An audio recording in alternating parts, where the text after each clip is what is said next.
네, 오늘 인생의 기념비 9번째 시간입니다. 절망적 상황이 낳은 영성이라는 제목으로 말씀을 전하겠습니다. 우리가 그동안 인생의 기념비를 어떻게 쌓을 것인가에 대해서 예수님의 마지막 지상 명령을 통해서 하늘과 땅의 모든 권세를 지니신 분을 예배하는 것이 우리 인생의 가장 큰 가치이다. 그리고 또 한 가지는 사람을 구원하는 것, 제자 삼는 것이 인생에 남는 가장 가치 있는 일이다. 모든 민족을 제자 삼으라. 그리고 세상 끝날까지 너희와 함께 있으라 해서 주님과 동행하는 것, 누구와 동행하는가가 인생의 가장 큰 가치다라는 말씀을 나눴어요. 기억나시죠? 그 다음에 창세기로 돌아와서 야곱을 통해서 내가 원하는 삶보다 하나님이 내게 주시는 복이 훨씬 더 내 인생을 위대하게 한다라는 말씀을 나눴죠. 야곱이 자기가 원하는 것보다 하나님이 주고 싶은 것이 더 크다는 걸 깨달았고, 야곱의 그 첫 번째 부인 레아를 통해서 인생의 욕망과 하나님께서 그 욕망까지 어떻게 거룩하게 승화시키는가, 그래서 우리 인생에 영원한 업적을 남기시는 걸 배웠고요. 또 라헬을 통해서 이 경쟁심, 시기심 가운데도 하나님은 어떻게 그것을 선으로 바꾸시는가, 우리 인생의 가치를 만들어내시는가, 하나도 낭비하지 않으시는 거죠. 그 다음에 삼촌 레와의 관계에서 경제적인 문제, 인간의 탐욕에 대한 문제를 하나님께서 어떻게 주관하시고 우리 인생에 위대한 일을 행하시는가를 배웠습니다. 그리고 우리가 지난주에는 출애굽기를 통해서 14장을 통해서 뭐예요? 대적, 바로의 완악함, 그 대적의 완악함을 통해서도 우리 인생을 얼마나 위대하게 만드시는가 우리가 같이 배웠죠. 기억이 나셔요? 네. 그리고 오늘은 이런 겁니다. 절망적 상황을 하나님이 어떻게 사용하셔서 우리 인생의 영적인 성숙을 이루는가. 그러니까 원수의 완악함도 우리는 우리 인생을 망하게 하는 것 같지만 때로 그거보다 더 어려운 일이 뭐냐면 사방이 막히는 거예요. 뒤에는 바로의 군대가 쳐들어오고 앞에는 홍해가 가로막혀 있고 옴싹달싹 못하고 이제는 죽음밖에 안 남았구나, 절망하게 되는 그 상황 속에서 놀랍게 하나님은 우리 인생에 전무후무한 업적을 남기게 합니다. 신앙의 엄청난 성숙을 우리에게 허락해 주신다는 거예요. 그래서 우리가 이 시대를 한번 생각해 보면은 코로나19 이후에 정말 너무나 많은 절망을 우리는 경험하고 있습니다. 지금 뭐 개인도 그렇고 또 소상공인들, 중소기업, 대기업 할 것 없이요, 지금 뭐 걷잡을 수 없는 수렁에 빠진 것 같은, 뭐 살아날 길이 없을 것 같은 어려움을 지금 너무나 많이 경험하고 있죠. 그러나 여러분, 오늘 이 말씀이 우리에게 얼마나 큰 위로가 되는지 모릅니다. 철저하게 갇혀있는 상황 속에서 하나님은 새로운 길을 여셔요. 인간이 상상할 수 없는 하나님의 크신 능력으로 절망의 상황이 찬양의 상황으로 바꾸신 줄로 믿습니다. 그 우리의 갇힌 상황에 대해서 출애굽기 14장 3절에 보면 이렇게 표현이 되어 있습니다. 그때나 지금이나 이런 절망들이 있죠. 한번 같이 읽어보겠습니다. 바로가 이스라엘 자손에 대하여 말하기를 그들이 그 땅에서 멀리 떠나 광야에 갇힌 바 되었다 하리라. 적들이 보기에도 이제 너는 도간에 든 쥐다. 그런데 어때요? 결과는 어때요? 그 도간에 든 쥐, 갇힌 바 된 그 상황 때문에요, 이스라엘은요 홍해를 가르시는 전무후무한 하나님의 구원의 능력을 경험하게 되고요, 그것이 이스라엘의 신앙의 가장 위대한 기념물이 됩니다.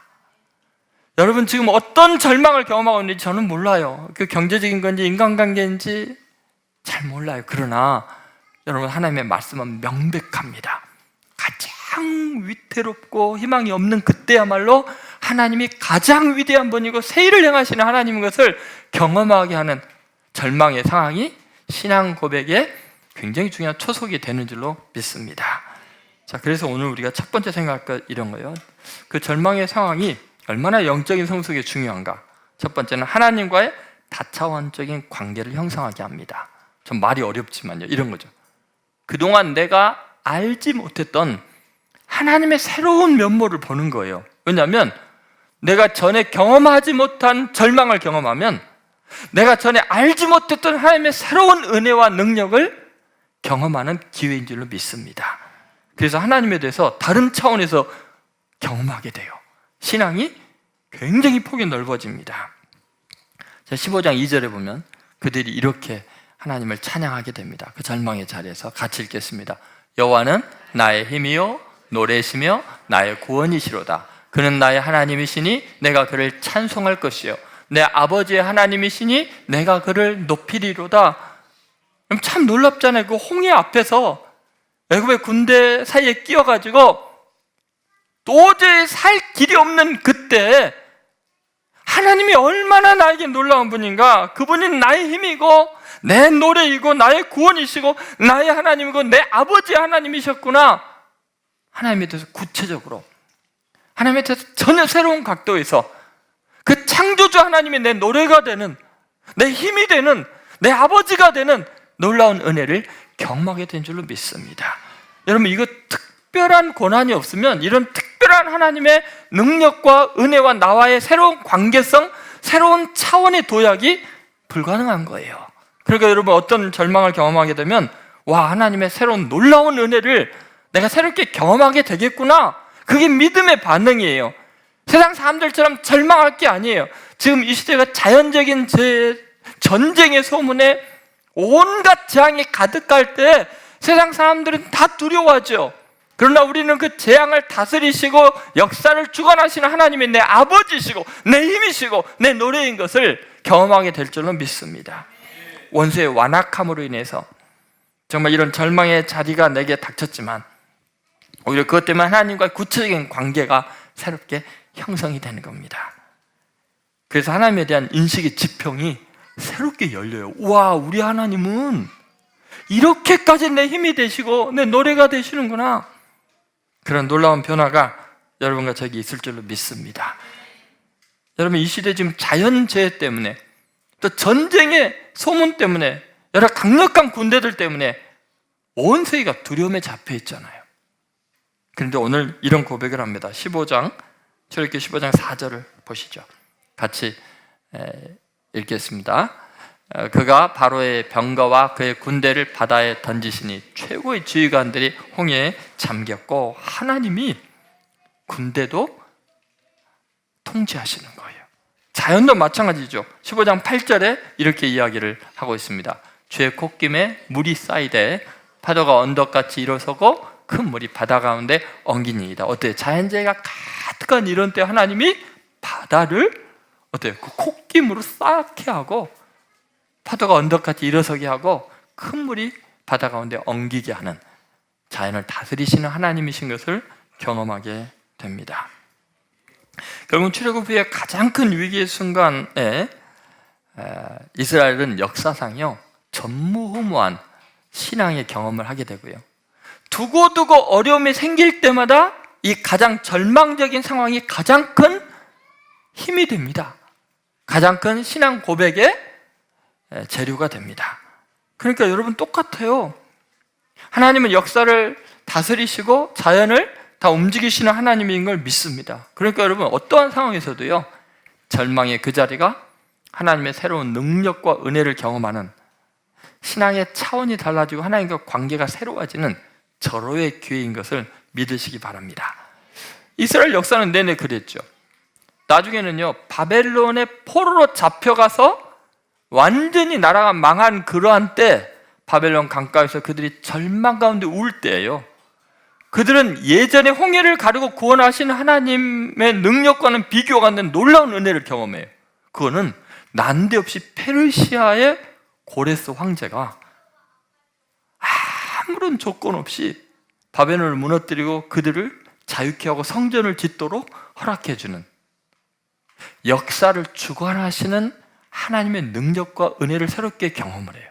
그러니까 그 세대가 예전에 홍해를 가르시는 하나님을 찬양했던 그들이, 하나님은 세계 역사를 움직이는구나, 최고의 제국의 왕을 다스려서 우리를 구원하시는 역사의 주이시구나를 고백하게 되죠. 여러분, 항상 우리가 상상할 수 없는, 감당할 수 없는 절망은 새로운 하나님의 은혜의 세계가 열리는 기회인 것을 믿으시기 바랍니다. 예수님의 십자가 사건도 마찬가지죠. 예수님은 그렇게 사랑했고 그렇게 그 능력과 권능으로 우리를 구원해 줬고 우리를 먹이셨고 용서해 주셨어요. 근데 그 사랑받는 백성들이 십자가 못 박으러 소리를 지르고 제자들은 배신하고 떠나갔죠. 어쩌면 우리가 예수님의 입장이었으면 절대적인 절망이었을 거예요. 그런데 놀랍게요, 그 절망의 자리, 배신의 자리, 나는 사랑했지만 저들을 나를 미워하는 그 가슴 아픈 그 자리가 전 인류를 구원하는 은혜의 보좌가 되잖아요. 예수님의 십자가 사건을 통해서 그 예수님의 절망을 통해서 우리는 영원한 희망을 보고 하나님의 얼마나 절대적인 은혜로 우리를 구원하는가를 새롭게 경험하잖아요. 그러므로 여러분, 우린 이 시대에 아무리 전쟁이 일어나고 자연재해가 일어나도 그 재앙 속에서, 그 절망 속에서 하나님의 새로운 능력과 은혜를 경험할 줄로 믿어야 합니다. 자, 두 번째,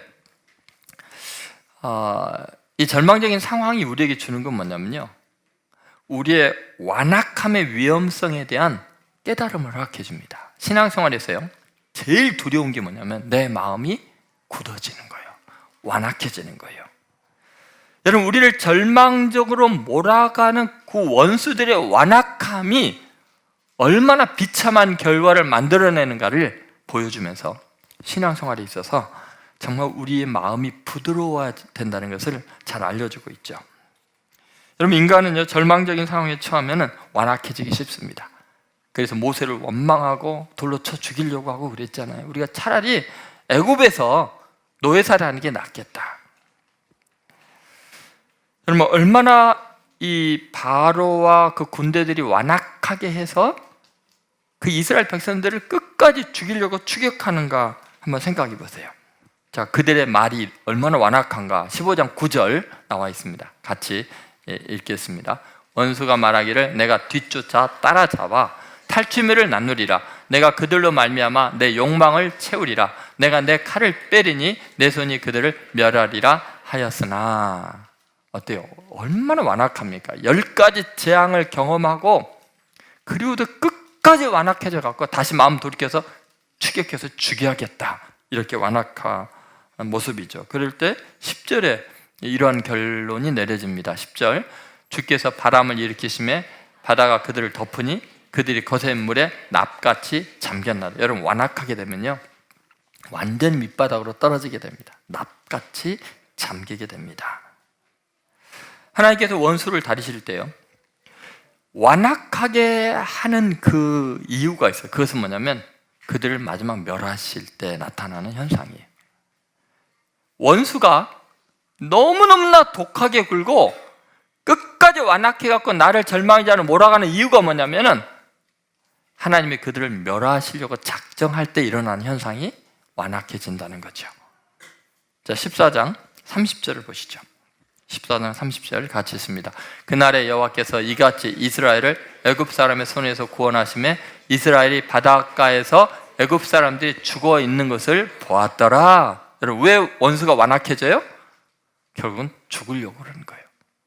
여러분, 사람이 하나님의 심판을 멸망당할 때 일어나는 현상이 뭔지 아세요? 완악해지는 거예요. 아주 집요하게 공격하고 못된 마음을 품는 이유가 뭐냐? 하나님이 죽이기로 작정할 때 나타나는 현상이 완악함이죠. 여러분, 그래서 교만이 굉장히 무서운 겁니다. 또 다른 측면에서 우리가 생각하면요, 우리가 신앙생활하면서 제일 조심해야 될 게, 자꾸 상처를 받다 보면, 여러 가지 피해를 입다 보면, 억울한 일들을 당하다 보면요, 마음이요, 상처 때문에 딱갱이가 자꾸 굳어져 가지고 나도 모르게 내가 피해를 많이 당하다 보면 완악해질 수 있어요. 그거 되게 조심해야 됩니다. 원수가 나를 집요하게 공격하는 원수의 완악함도 문제지만 원수 때문에 상처받은 내 마음이 자꾸 굳어지는 것도 정말 두려운 거예요. 왜요? 그거 빨리 벗어나지 않으면요, 상처 입은 만큼 교만해지거든요. 그게 결국 나를 무너뜨려요. 몸도 병들게 하고 마음도 망하게 하고 신앙도 잃어버리게 하는 거죠. 근데 더 무서운 완악함이 있어요. 그게 뭐냐면요, 하나님께 복을 많이 받고 하나님을 위해서 굉장한 업적을 이루고 그렇게 잘 믿음 생활을 하다 보면 어느새 나도 모르게요, 내가 하나님의 영광을 드러내고 하나님께 쓰임받는다고 생각하는 그 순간에 나도 모르게 내 자신이 완악해져 있을 수 있어요. 이게 굉장히 위험한 상태예요. 여러분, 무의식 중에 내 의에 내가 사로잡히게 될 때 일어나는 현상이 뭔지 아세요? 다른 사람이 시덥지 않게 보이기 시작하는 거예요. 자꾸 다른 사람들의 잘못이 보이기 시작하는 거예요. 그게 뭐냐면 벌써 내 마음이 나도 모르게 완악해져 있다는 거예요.